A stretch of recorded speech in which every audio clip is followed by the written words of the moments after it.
say war is the continuation of politics by other means, but in the Middle East this morning, those means are increasingly deadly and the politics increasingly stuck. In Lebanon, the April 17th ceasefire, already a fragile construct, is under immense strain. Despite forced evacuation orders, Israeli strikes on Bush and Zararia killed 13 people yesterday, including women and children, as well as paramedics. It is a grim reminder that in modern conflict, the Red Cross on an ambulance is too often seen as a bullseye rather than a shield. Meanwhile, back in Washington, the Trump administration's Operation Epic Fury has been declared terminated as it hit the 60-day mark. What was promised as a transformational quick win has devolved into a grueling cycle of a rope-a-dope. Iran has turned the Strait of Hormuz into its own Panama Canal, and while the U.S. blockade bites, the regime in Tehran seems nowhere near a collapse. I, Donald John Trump, do solemnly swear. If you look at that,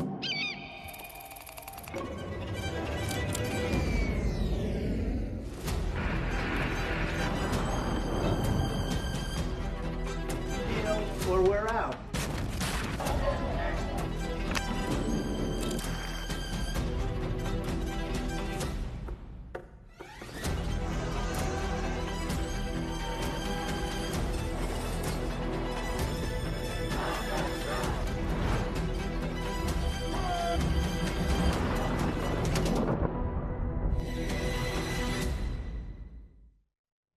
Lebanon's health ministry reports that Israeli warplanes launched heavy strikes less than an hour after evacuation orders were issued.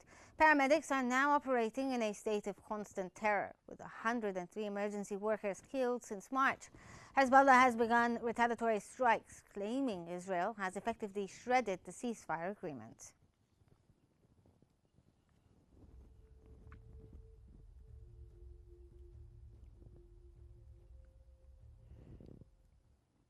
To help us navigate the current legal and political fallout of this war, we're joined by a lawyer and political analyst, Ginger Chapman. Good morning, Ginger.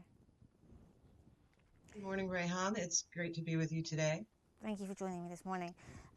Let's start off here by asking about the ceasefire in Lebanon. Now, what looks like a ceasefire on paper actually isn't, because 13 people have been killed so far just today, including emergency workers. As a lawyer, at what point does the so-called violations become a total collapse of the ceasefire and international agreements? Well, as we know, Lebanon itself has been a major point of contention for decades now. In fact, when Ronald Reagan was president, he famously ordered Israel out of Lebanon and called what they were doing a genocide. And now here we are.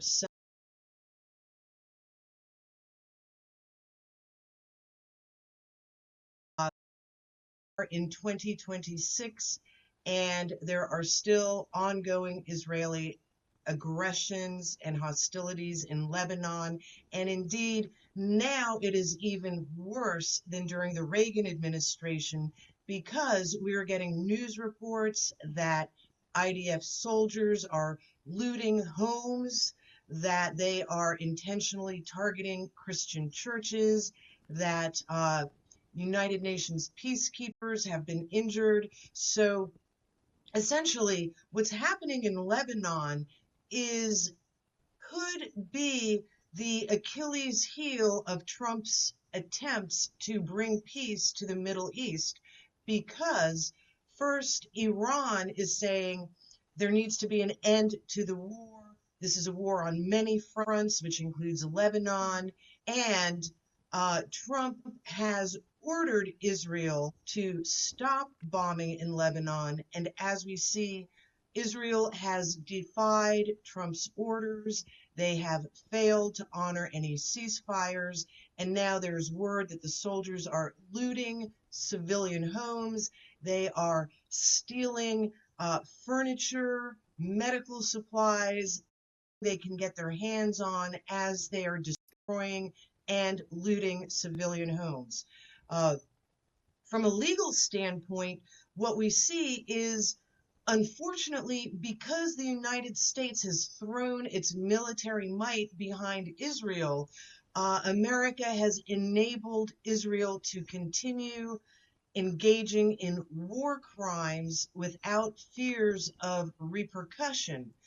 This is unsustainable. This can only go on for so long before the international community finally has to put a stop to it. What is unknown is how long can this continue? Uh, for President Trump in America, the ongoing Israeli war crimes are putting Trump in a trapped position. It appears that there's nothing Trump can do to stop Israel at this time. So ultimately, will the American people curb Trump's ability to support Israel when Congress was unable to?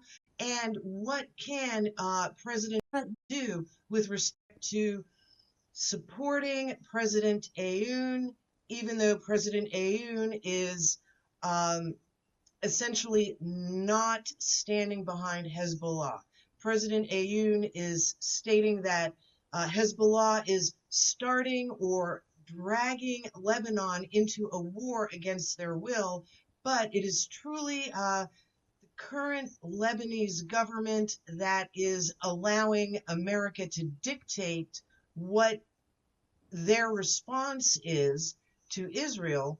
And as we see, they are not responding at all. So it is up to Hezbollah.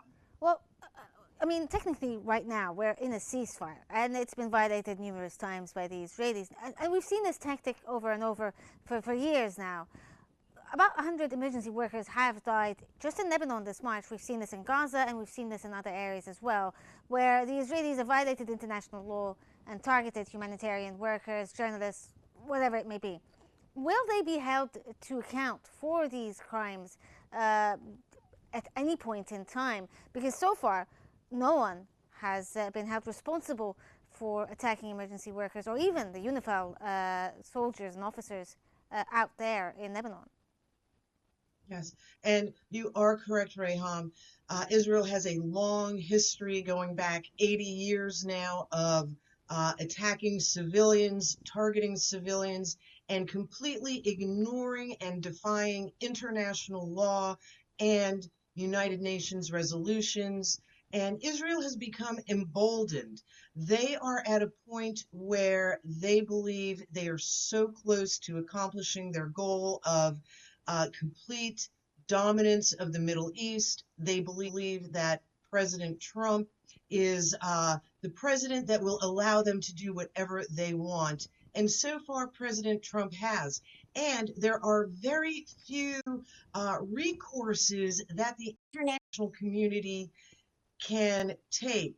It is one thing to say that the wheels of justice grind slow, but they do grind fine. At some point, justice will come for the Israeli government. Justice will be applied to the people of Gaza, West Bank, Lebanon, Yemen, Syria. But at this I apologize point, if I cut you off there, but like we've also seen, for instance, the Trump administration putting sanctions on the ICC's, president there, Karim Khan, because he was trying to bring justice to the people in Gaza. How can justice come about if, America goes against these attempts to seek justice? yes, this is correct. The United States sanctioned the International Criminal Court judges. They have targeted judges, made it very difficult for them to survive because they have these Israeli-based cases on their docket. So essentially, this is truly remarkable. We have the United States putting their military might and economic sanctions behind the state of Israel as they are engaging in clearly what are war crimes targeting civilians, civilian infrastructure, carrying out assassinations of negotiating partners, diplomats. So the list of Israeli crimes against humanity and other states is long. It's getting longer. However, as long as the United States is protecting Israel, there is very little that the international community can do because the international community is not unified. The international community is very fragmented. We see that the Gulf states have one set of interests. We see that Egypt, Jordan, Turkey have other sets of interests. And we see that the European Union is also impotent, and they are unable to stand up to America because they also have their agenda with needing American military power for their excursions, their proxy war against Russia using Ukraine. And the legal recourses are things that the United Nations, we've seen the Security Council try to pass resolutions that the United States vetoes. We see that China is unable to project military power into the Middle East, so China is reluctant to exercise their veto power or their affirmative power, their affirmative votes in the United Nations, in the Security Council. The same with Russia. So the world is at an impasse. However, it is coming to a head because Israeli actions have become so extreme. We now see just since October 7th, 2023, we see that Israel has committed genocide and ethnic cleansing. At least 70,000 civilians have been buried under rubble in Gaza. We see that Israel is bombing presidential palaces, embassies in Syria, in Iran. So this conflict is coming to a head. The United States appears powerless to rein in Israel. Our president, our Congress appears to be in the pockets of the Israeli government. However, this cannot go on much longer. The American people are becoming increasingly angry at the takeover of the American government, of America's foreign policy by Israel. This is an intractable problem. This has been a problem that has continued for 80 years. The world is at an impasse, and right now, other nations have been unable to stand up to American military might as America defends Israel. However, this is unsustainable. Earlier in the conversation, you talked about the desecration of religious sites, and specifically, just this week, we saw the images of an IDF soldier who demolished a statue of Jesus, and this was an uproar to a lot of people, a lot of Christians out there. The IDF did apologize for this, but this has been seen time and time again, not just in Lebanon, but also in Gaza. How can the Trump administration justify this, supporting the Israelis, given their actions towards these Christian sites, especially since the Trump base, is a Christian conservative base? Well, one thing that has become more apparent as this round of hostilities has gone on is the hostility that the state of Israel has against Christians. Americans are just being made aware of the Israeli discrimination, not just against the Muslim and Arab populations, but also against the Christian populations of all ethnicities. This is something that was not known to Americans until quite recently. It's only been since we've had journalists going to Israel, which is one of the most censored countries in the world, the lockdown on information, photographs, video that come out of Israel are a level of censorship that is foreign to the American people, foreign to our First Amendment and freedom of speech. But we see repeated videos of Christians being spat upon, attacked, Christians in the West Bank having their churches violated, fired upon by mortars and missiles. So all of this information is becoming finally known to the majority of the American people. The Israeli attack on the ambulance in Gaza, Israeli targeted assassinations and airstrikes on journalists, hospitals, doctors, essentially anyone assisting the civilians. This is repugnant to the majority of the American people, and what we are seeing is an increasing pushback against the Trump administration and against the established propaganda that Israel constantly floods American airwaves with. We know that Israel, Benjamin Netanyahu, have repeatedly come to Congress saying that Israeli interests are American interests, Israel's enemies are America's enemies. But we see now this is not the case, that Israel has dragged America into endless wars for the past 3 decades. America has been in a state of constant war in the Middle East. This is at a time where America is deep in debt. It is now estimated that we're going to spend $1 trillion just on this war against Iran, the ongoing hostilities in Syria. So this is unsustainable for America, and the Trump administration is where everything is going to come to a head.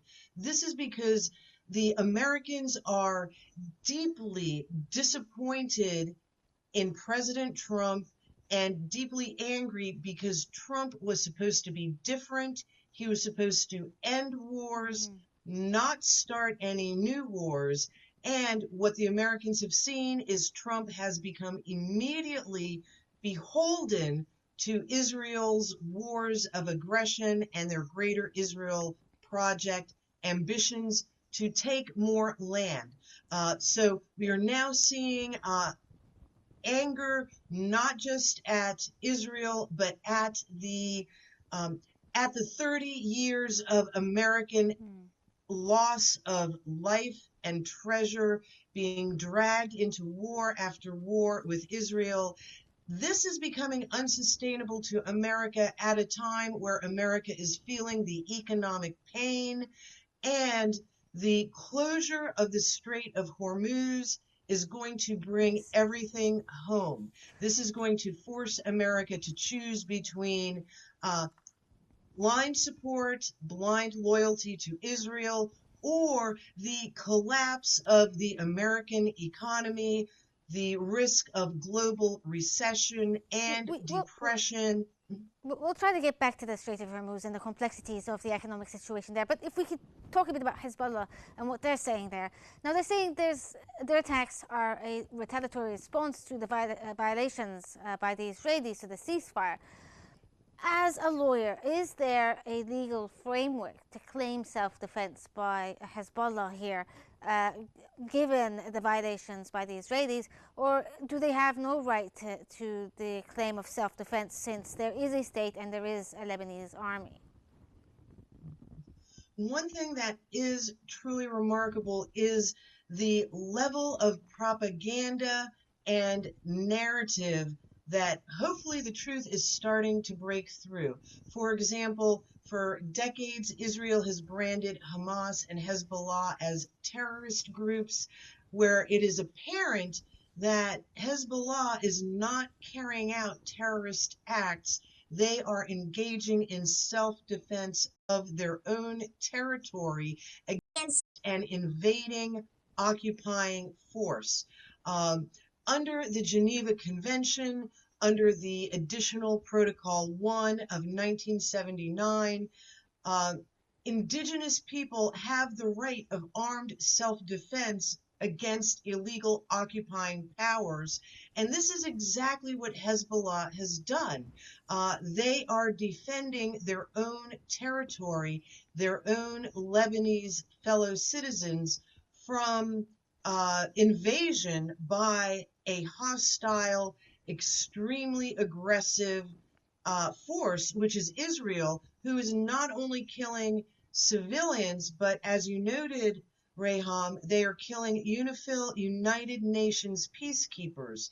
And it is truly remarkable that the United Nations and the International Criminal Court have been unable to wring these legal instruments that we have, such as subpoenas with the International Criminal Court.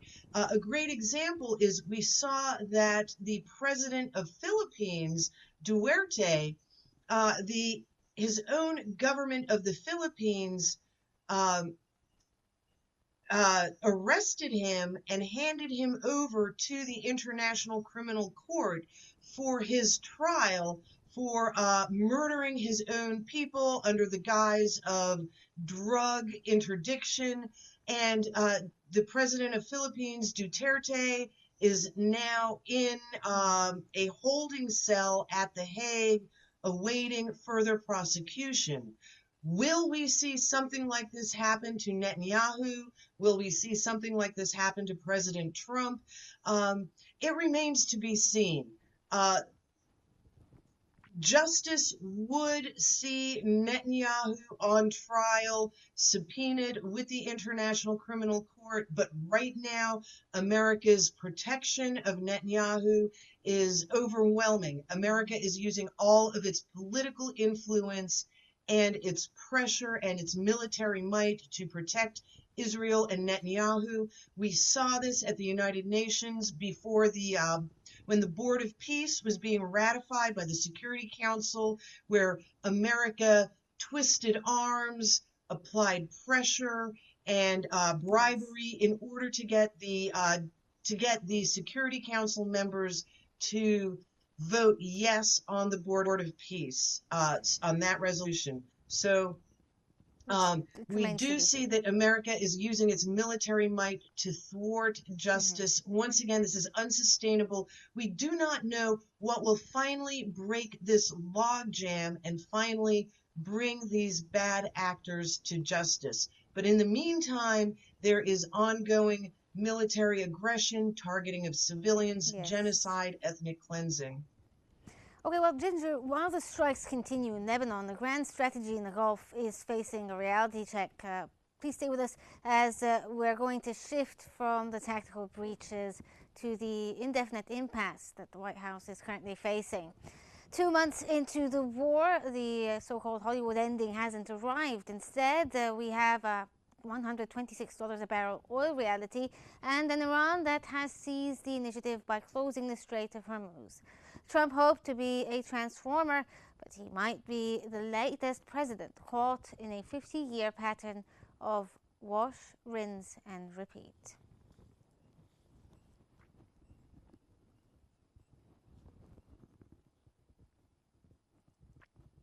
Back to you, Ginger. Now, the foreign policy piece argues that Iran, not Trump, delivered the transformational blow by closing off the Strait of Hormuz. Did the U.S. lose the strategic initiative in the moment and allowed Iran to treat the strait as its own Panama Canal? Yes. Well, America has seriously miscalculated Iran's resistance and their resilience. And this is because President Trump believed the Hasbara, that Netanyahu and Mossad, their intelligence over the intelligence of the American intelligence community. And also, Trump's military generals were telling him that Iran is more powerful than we realize. So what we are seeing is a shift in geopolitical power and a shift in geopolitical alignment. This is the most significant shift that we may have seen since World War I, when France and England divided up the Middle East into the countries we see today, and also the most significant shift since the post-World War II Bretton Woods economic and military order. Iran has defied all expectations. President Trump thought that America could go in with airstrikes over one weekend and carry out regime change and essentially decapitate Iran's leadership, carry out regime change, seize control of their uranium and their ballistic missile program, support for proxies. But instead, what we are seeing is Iran is much more resilient and much more powerful. They have been preparing for this moment. So they have fortified their missile defenses. Yes. And what is playing out right now in the Gulf is America's lack of strategy. This naval I'm glad you blockade brought is a that up last there. resort. I'm glad you brought that up because President Trump, as you said, in the beginning thought that this is going to be an in and out situation, surgical strikes and it'd be over. But now we have a blockade on top of a blockade, and the Iranians are saying they're in it for the long game, basically. Do you think that the Iranians can absorb these losses, as they've said, because they're also feeling the pain, economically speaking, because of the blockade? Or will the Americans end up yielding because of the economic strain and the price of oil, basically, and geopolitics? Well, we know that Trump is under tremendous pressure from both sides. Trump is under tremendous pressure from Netanyahu and war hawks in Congress to continue the blockade and to increase military strikes in a massive show of force, hoping to finally crush the Iranian leadership. On the other hand, Trump is under tremendous time pressure as the global economic situation worsens due to the lack of energy, lack of fertilizer, lack of feedstocks for so many of the goods and products and packaging the world relies on, aluminum, plastic. Trump is also under tremendous pressure in America as the American people and some members of Congress are becoming increasingly angry about the cost of the war, the loss of lives, the war crimes that America is carrying out, and the loss of power that this means for America. It is not just that America is ruining our reputation by conducting these strikes, but the limits of American military power and economic power are becoming apparent. Right now, America's two greatest weapons are military force and economic sanctions. We see that military force is not accomplishing our goals either inside of Iran and also with opening the Straits of Hormuz. And we see our economic sanctions are losing effect as other countries are also becoming economically stressed. Our allies are suffering, particularly our Asian allies. Japan, now Korea is saying that they want military independence from the United States. They are realizing the only reason they are still at war with North Korea is because of the continuous American demilitarized zone in the Korean Peninsula, which is preventing any Korean reunification. So the global implications, the political implications are global. This is affecting America's standing with our allies. Also, America's military inability to stop Iranian ships going through the blockade, because our ships are afraid to get within 200 miles of Iran's missiles. So the Iranian ships are just hugging the coastline to evade America's naval blockade. This is showing the limits of our ability. At the same time, our airstrikes have failed to carry out our objectives. And as the option of boots on the ground, a land invasion would be a military catastrophe and a clear defeat with great loss of lives. So Trump is running out of military options. His diplomatic efforts are failing because he's relying on Witkoff and Kushner. So this is showing the limits of American power. The world is taking note as the global south, as Asia, as other countries are making alternative economic arrangements, alternative security arrangements. What we will see when this is over is the heavyweights, the established powers in the Middle East, such as Turkey, such as Egypt, they are emerging as heavyweight players that are going to need to apply pressure to Donald Trump in the region, also in conjunction with China, with Russia, behind the scenes. However, we do see that other countries are aiding Iran. For example, Pakistan has opened up a land border for Iranian goods to reach the rest of the world, which desperately needs them. So we are seeing the rest of the world make alternative arrangements to get around America in Iran. Yes. This will also happen with Israeli influence over America.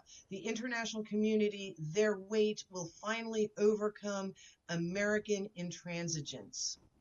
Yes, well, there's no doubt that the U.S. has military might there. We've seen it displayed in Iran. They've managed to demolish and destroy large parts of the Iranian infrastructure there, as well as take out the top command in Iran. But do you think that military might alone, along with these economic blockades, could reach or help the Americans reach a conclusive and decisive definition of victory here, given that the stated goals by the Trump administration is to end the nuclear program and have some sort of regime change, get rid of the ballistic missiles program in Iran?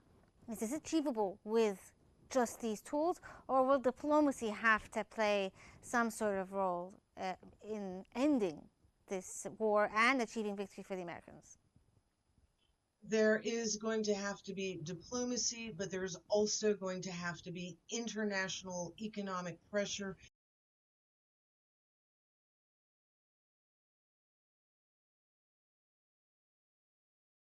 Whether it be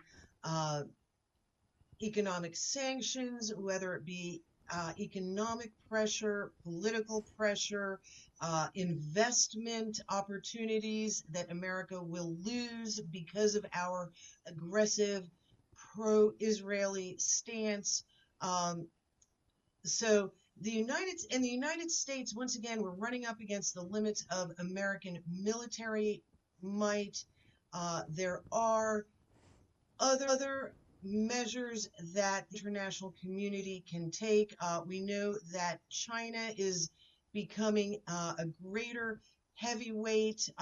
President Trump needs materials from China. We also know that Trump is trying to establish dominance in the Western Hemisphere. He is talking about taking control of Greenland, America dominating the Western Hemisphere from the Arctic Circle to the Panama Canal.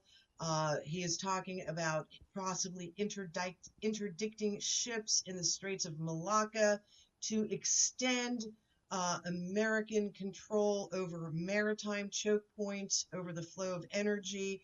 This is not going to succeed because America is overextended militarily. We are overextended politically. So once again, the countries that have the most to lose, Egypt shares a border with Palestine.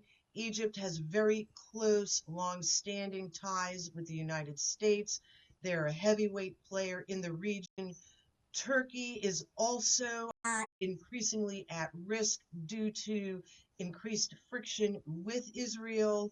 And also, China has a vested interest and a great deal of financial and infrastructure investments in the Middle East for their Belt and Road, which the American military is attacking their rail systems, their pipelines, in order to thwart the international community. However, once again, as America is overextended, as America reaches the limits of its military power, we are going to see the international community, other countries, finally put up some resistance to this one-sided, to the American empire, essentially. Well, unfortunately, we're out of time, but thank you so much, Ginger Chapman. Thank you for the legal and strategic clarity. Always a pleasure. In Lebanon, they are burying paramedics. In the Gulf, they are counting oil tankers. And in Washington, they're realizing that epic fury is easier to name than it is to manage. The U.S. remains a global power with enormous strength, but it is currently playing a game on its opponent's turf, using a rulebook that both sides seem to be rewriting in real time. Whether Trump declares a unilateral victory or sinks deeper into the impasse, the Hollywood ending is nowhere in sight. And now, for the latest updates and breaking developments, we turn over to our colleague Mark Summers in the newsroom. Thank you very much, Ram. Yes, good afternoon, everyone. Let's get the latest top stories from where you are and around the world. A United Nations committee is calling on Israel to repeal a controversial new law on detainees. The Committee on the Elimination of Racial Discrimination said the legislation risks violating human rights and called for equal legal protections for Palestinian detainees. It warned the law could institutionalize discriminatory practices as it applies within military courts that handle cases in the occupied territories.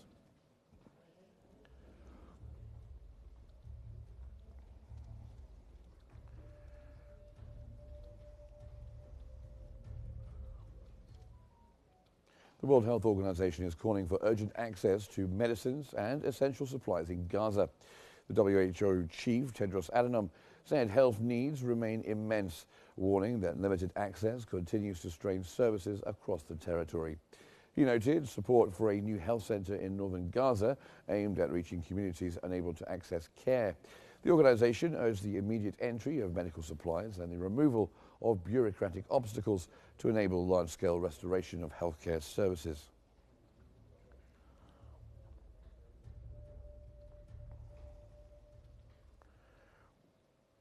A man has climbed a major bridge in Washington, D.C. in protest against the U.S. war on Iran. The protester scaled the Frederick Douglass Memorial Bridge, displaying a banner while calling for an end to the conflict. In posts on social media, he also warned about the risks of AI. Authorities responded to the scene, closing part of the bridge as police worked to manage the situation.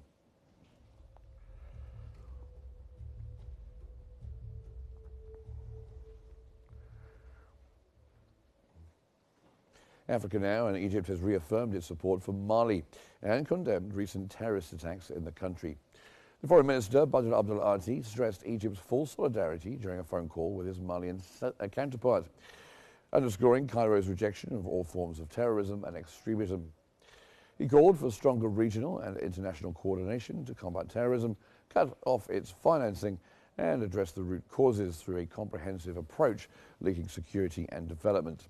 The two sides also reviewed the security situation in Mali and discussed ways to enhance cooperation and support stability and development across the Sahel and the wider African continent.